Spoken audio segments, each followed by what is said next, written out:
إن الحمد لله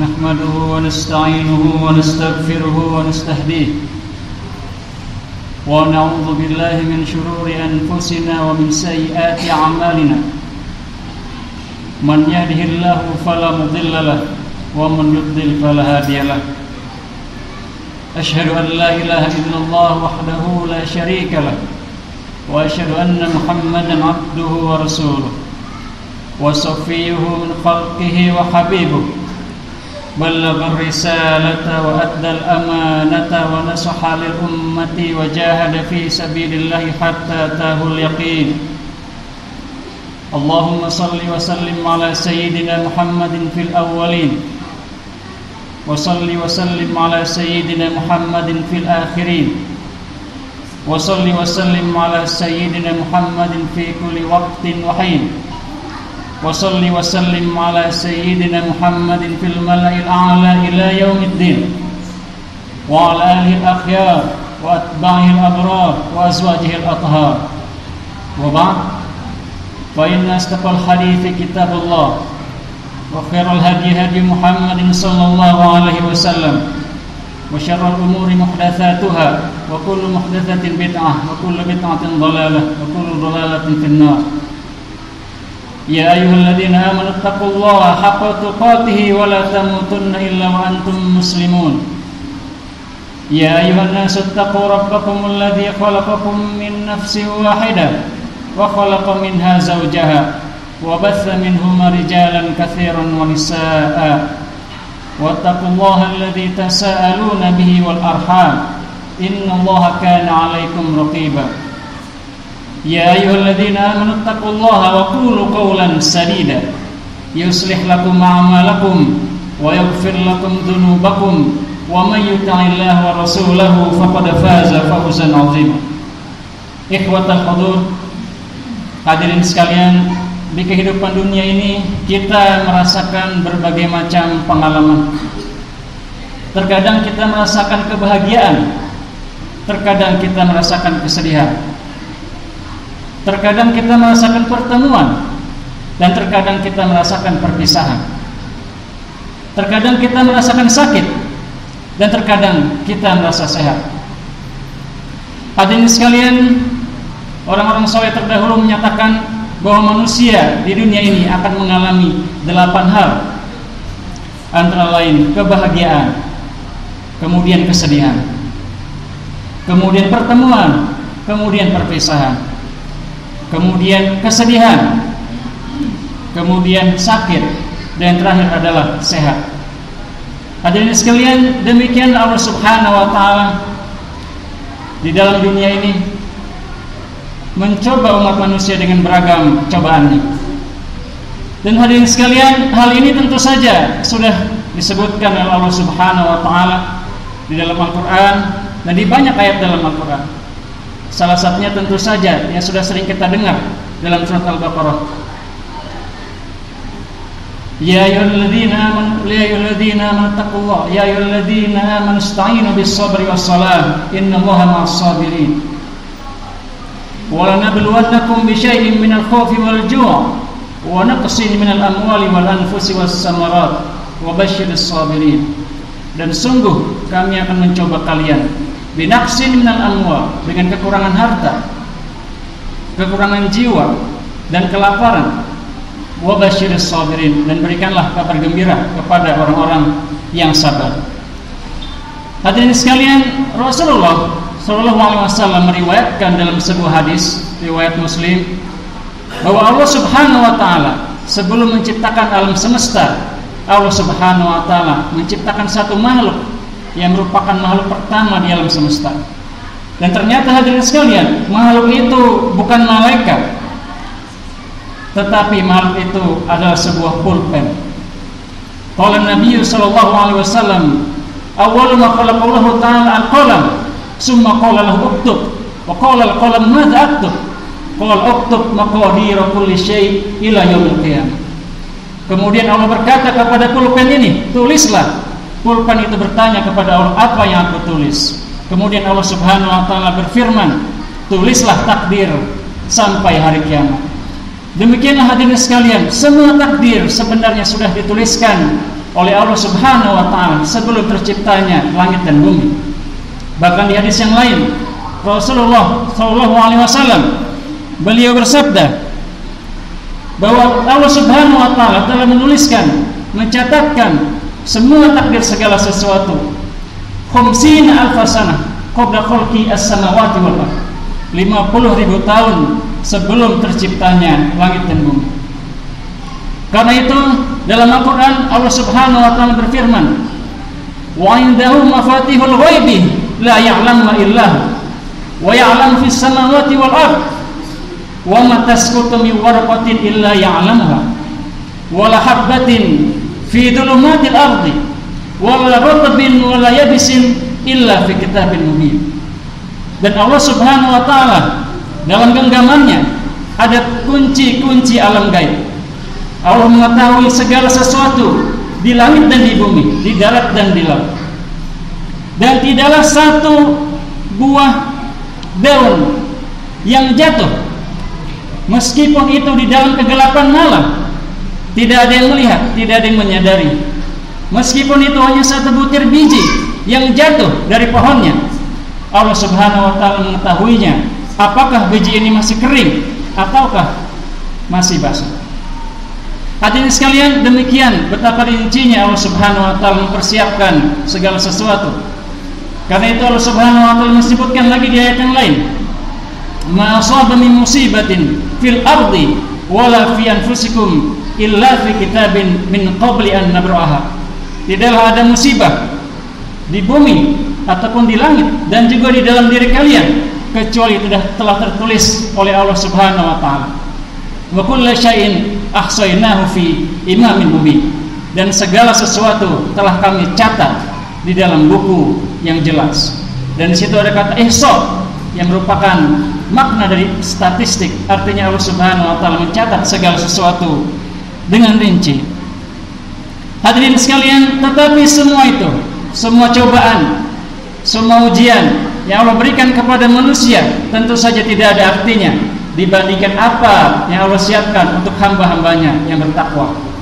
Hadirin sekalian, pada suatu riwayat Rasulullah Shallallahu Alaihi Wasallam berjalan bersama salah satu pembantunya bersama Abu Muhaihibah.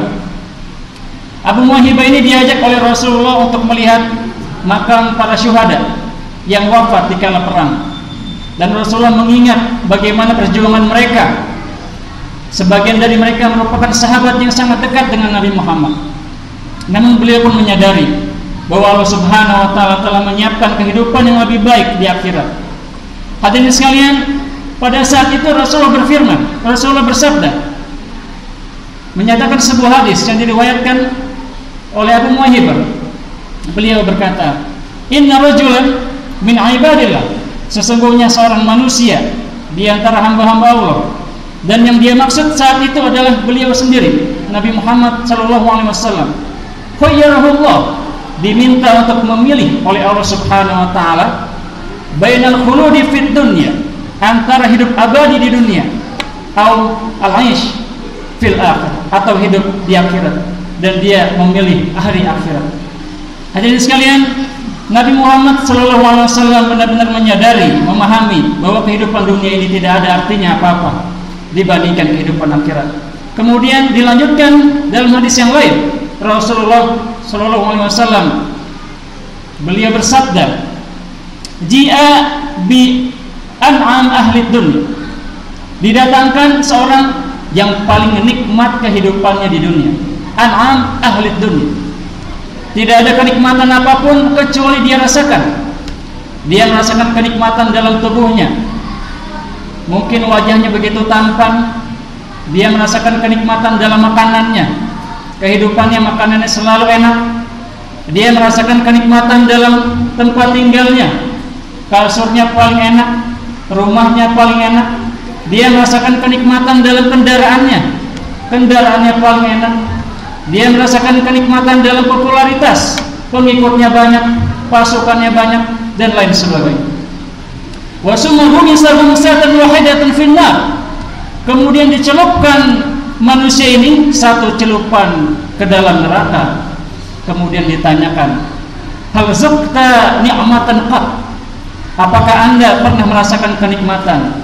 Kemudian orang ini menjawab, wallahi ya Rabbi bi'izzatika wa jalalik, demi Allah wahai Tuhan, ma zuqtu ni'matan qat, aku tidak pernah merasakan kenikmatan apapun. Demikian hadirin sekalian, satu celupan di neraka membuat dia lupa akan semua nikmat yang pernah dia rasakan di dunia. Meskipun itu adalah puncak-puncak kenikmatan, baik bentuk fisik maupun non fisik yang pernah dia rasakan di dunia, semua itu langsung sirna, langsung dia lupakan setelah dia merasakan satu celupan di neraka. Ketika dia mulai dipukuli oleh malaikat, dicelupkan ke dalam api neraka, disiksa, ditarik dengan mungkin kerangkeng dan lain sebagainya. Saat itu dia tidak lagi mengingat kenikmatan makanan dia di dunia, tidak mengingat lagi kenikmatan pakaian dia, kendaraan dia, tempat tinggal dia dan lain sebagainya. Wajia bi atas ahli dunia, kata Nabi Muhammad. Kemudian didatangkan manusia paling menderita di dunia. Tidak ada satu penderitaan pun kecuali dia lalui. Makanannya paling tidak enak, tempat tinggalnya mungkin paling tidak enak, beragam macam penyakit dia rasakan. Mungkin tempat tinggalnya juga mungkin barangkali dia tidak punya, hidup apa adanya dan lain sebagainya. Bahkan mungkin dia merasakan perampokan, kecurian, pukulan dan lain sebagainya, kezaliman dan lain sebagainya.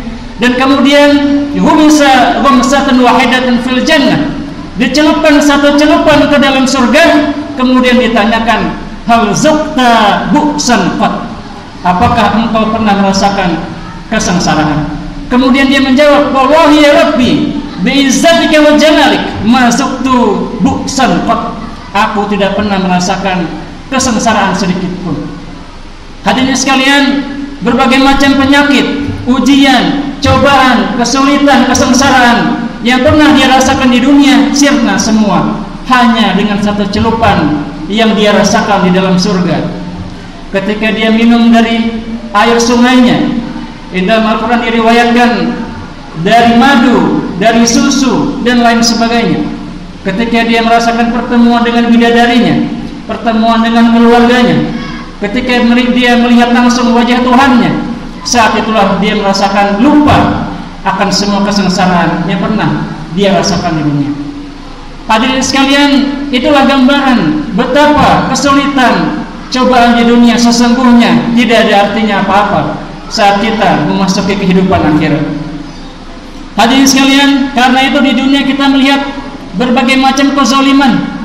Ada ibu membunuh anaknya, ada suami membunuh istrinya, ada istri membunuh suaminya, ada orang-orang yang dibunuh tanpa dosa, dipenjara tanpa kesalahan dan lain sebagainya.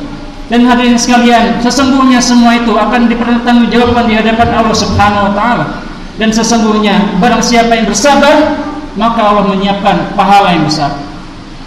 Hadirin sekalian, Rasulullah sallallahu alaihi wasallam bersabda, salah satunya jika kita sekarang melihat orang yang buta, mungkin sekarang kita merasa kasihan, tapi mungkin kita belum mendengar hadis Nabi Muhammad sallallahu alaihi wasallam, ma li 'abdin mu'min akhadtu habibataihi, tidaklah ada seorang mukmin aku cabut kedua kekasihnya, yang dimaksud adalah kedua bola matanya, wasabat, dan kemudian dia bersabar, falaisa lahu jazaa illa al-jannah, maka kalau dia bersabar tidak ada balasan lain kecuali surga. Hadirin sekalian, orang-orang yang kita anggap menderita di dunia, ternyata hal itu malah mengangkat derajat mereka di akhirat.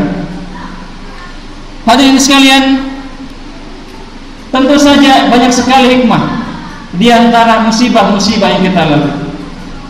Hikmah yang paling besar tentu saja yang pertama, bahwa cobaan, ujian, kesengsaraan membuat kita berpaling dan menghadap kepada Allah Subhanahu wa taala. Allah Subhanahu wa taala berfirman, "Wa idza an'amna 'alal insan a'rada wa na'a bi janibi." Ketika manusia diberikan kenikmatan, manusia itu berpaling dan menjauh dari Allah Subhanahu wa taala. Wa idza massahu syarr, tetapi ketika diberikan kesulitan, keburukan, maka dia datang kepada Allah Subhanahu wa taala. Fadhu du'ain arad, maka dia akan memiliki doa yang terus-menerus. Itulah gambaran manusia. Kenapa Allah berikan kesulitan? Mungkin karena kita lupa kepada Allah Subhanahu wa taala. Mungkin kita terlalu lalai di dunia, maka Allah mengingatkan kita dengan cara memberikan berbagai cobaan, ujian, kesengsaraan. Karena dengan begitu manusia baru ingat kepada Allah Subhanahu wa taala, berdoa kepada Allah Subhanahu wa taala, mendekat kepada Allah Subhanahu wa taala. Hadirin sekalian, ini juga memberikan gambaran yang sebenarnya tema yang ingin khotib sampaikan adalah bahwa sesungguhnya kesengsaraan, ujian, cobaan merupakan jalan menuju pertolongan Allah Subhanahu wa taala.